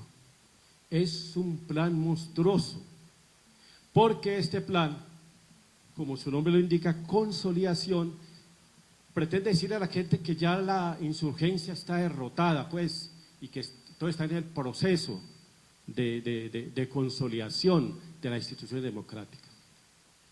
Y lo que están haciendo es metiendo cada vez más a la población civil al conflicto, a través de las famosas recompensas. Se están presentando un desplazamiento masivo y la supermilitarización es impresionante. Yo escribía un artículo y decía que esto parece, el Planadas parece en estos momentos un centro de concentración. A cada 20 metros usted encuentra 5 o 10 soldados fuertemente armados. Pero al lado de eso, y eso era lo que me asombraba lo que decía el doctor Jimeno, es que ese plan es integral, porque por un lado, y es donde uno se pregunta si realmente está el ejército allí persiguiendo a la guerrilla que supuestamente está derrotada, o es para garantizarle la seguridad a las transnacionales que están haciendo presencia allí para robarse, llevarse los recursos naturales, básicamente la energía eléctrica. Y entonces están instalando unas series de hidroeléctricas a espaldas del pueblo. En el caso del Triángulo del Tolima, por ejemplo, se está empezando a generar un desplazamiento de los indígenas.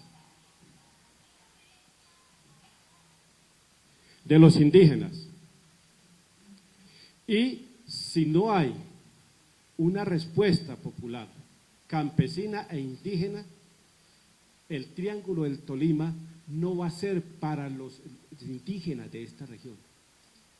Entonces, en ese sentido, yo lo que quiero indicar es que, como decía el doctor Carlos Lozano Guillén, el problema no es únicamente de tiros. Incluso, ahora los militares allá son verdaderos políticos.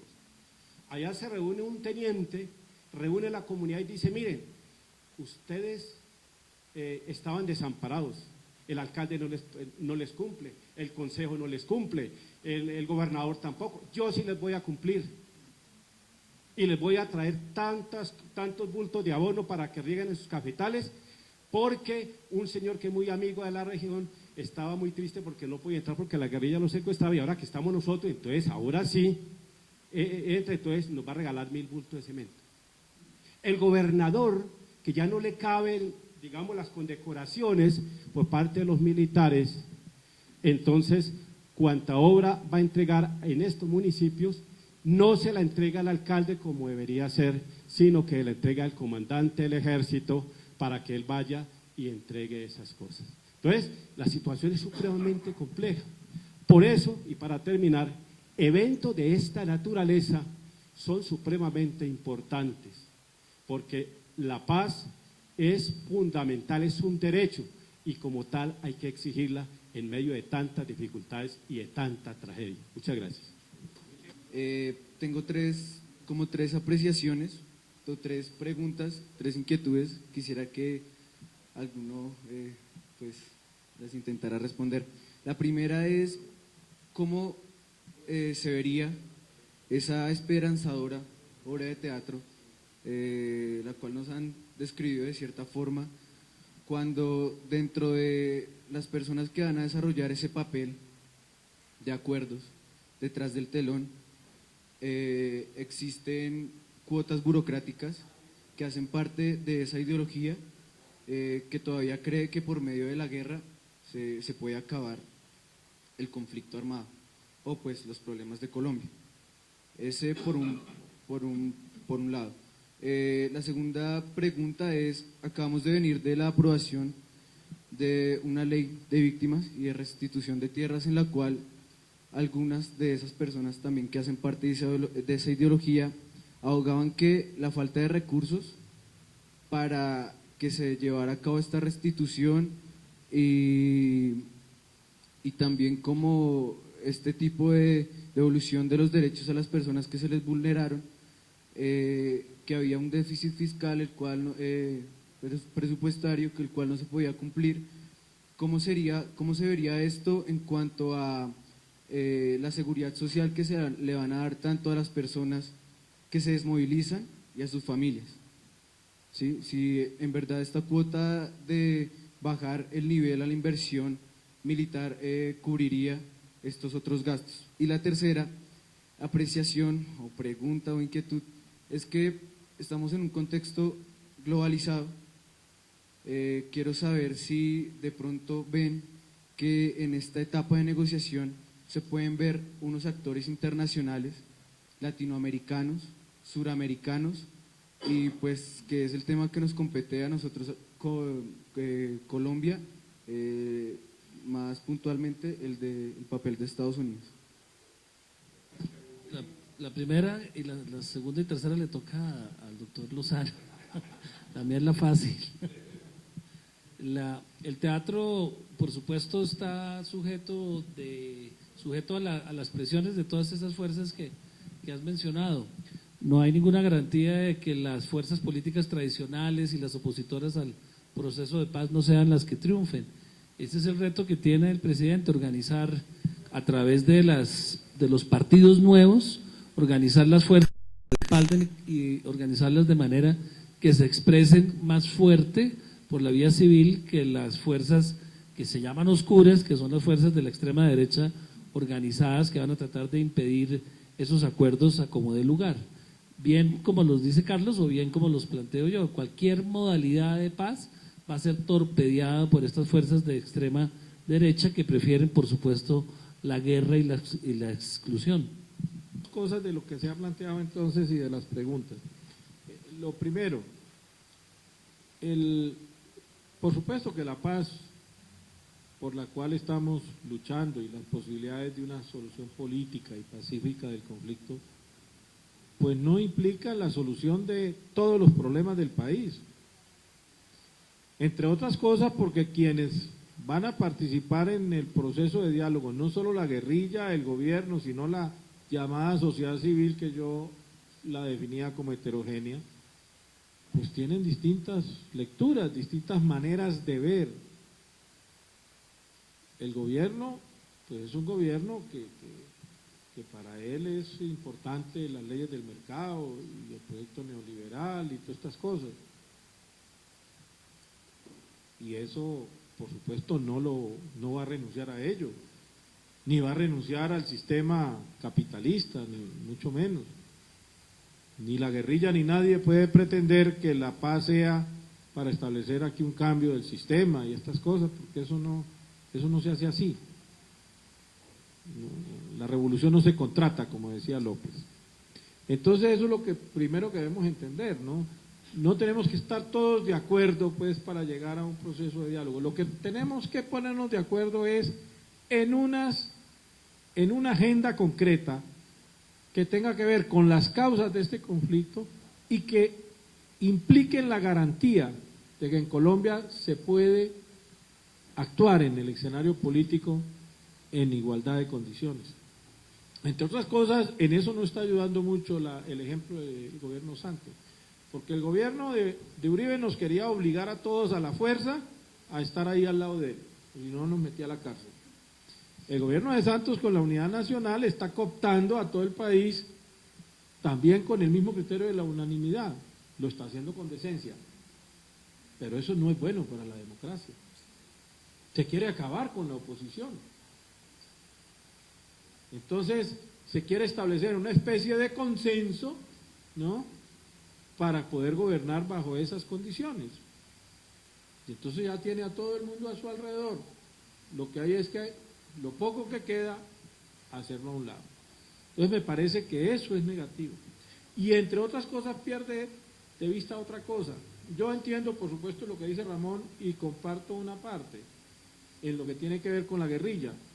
No representa a todo el país ni a sectores importantes. Aunque tampoco creo tanto en ese discurso del absoluta aislamiento.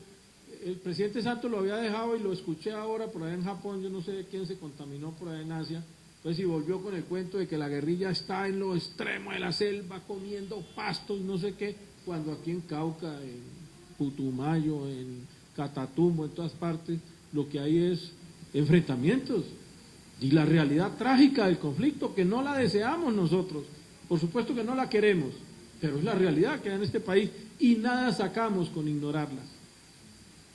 Miren ustedes que hace poco hicimos el encuentro de Barranca Bermeja. ¿Y cuál fue la respuesta del gobierno? No fue. Y dijo que ese era un encuentro de la guerrilla. Bueno, la guerrilla debería estar feliz. Semejante encuentro tan grande. 30.000 delegados. Nos tomamos todos Barranca Bermeja. Yo no vi guerrilleros. Claro, se presentaron unos videos de la guerrilla porque mandaron su mensaje. El comandante del ELN, el jefe de las FARC, y se escucharon porque era importante escucharlo. Al gobierno se le invitó y no fue, con el argumento de que eso era de la guerrilla. Y con eso presionó incluso a los diplomáticos. El juez Baltasar Garzón, que iba a ir, pues se asustó apenas le dijeron que eso iba a estar lleno allá de guerrilleros. Y no fue.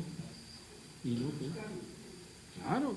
Entonces, eso lo que nosotros tenemos que entender es que la paz la van a pactar contrarios, incluso en quienes no somos armados, porque no tenemos discrepancias, claro que las tenemos. No pretendemos unificar a todo el mundo. Sabemos que Santos está jugando su papel, pues nadie le puede decir a Santos que haga unas reformas democráticas, avanzadas y de profundo arraigo social, porque no le nace. Pues. Él estuvo de ministro de Defensa de Uribe. Él no puede tampoco decir que no tiene nada que ver con lo que pasó antes. No. Entonces, ahí lo que hay es que llegar a unos acuerdos. Lo importante es que aquí podamos hacer política, incluso para que no se asusten. No estamos haciendo un acuerdo bolchevique, sino hablemos incluso de un contrato social, si quieren, a lo Rousseau. Un nuevo contrato social, claro, donde podamos hacer política, donde no tengamos el temor de que nos maten en una esquina, en donde tengamos garantías todos, en donde ese reino de la unanimidad que nos quieren fabricar no se haga así, sino se haga en la disputa con el pueblo, con las masas, no con el chequecito de Uribe, que todavía está. Miren ustedes, todavía está las familias en acción, los guardabosques, son 3 millones de personas vinculadas a todos esos programas que maneja Acción Social, que multiplican los votos, hablando de democracia, ¿no? Y de eso nadie habla, de eso nadie dice nada. Eso está funcionando ahora para las elecciones, por eso no es extraño que partidos como la U, que tienen como 80 parlamentarios en la cárcel por sinvergüenza, por parapolíticos y corruptos, vuelven a ganar las elecciones y las seguirán ganando mientras tengan semejante forma de reproducir votos.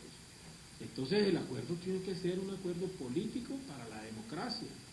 Y así funciona. No nos preocupemos tanto si la guerrilla representa a 100.000 o a 200.000 o a 500.000, no. Es un problema que tenemos que resolver.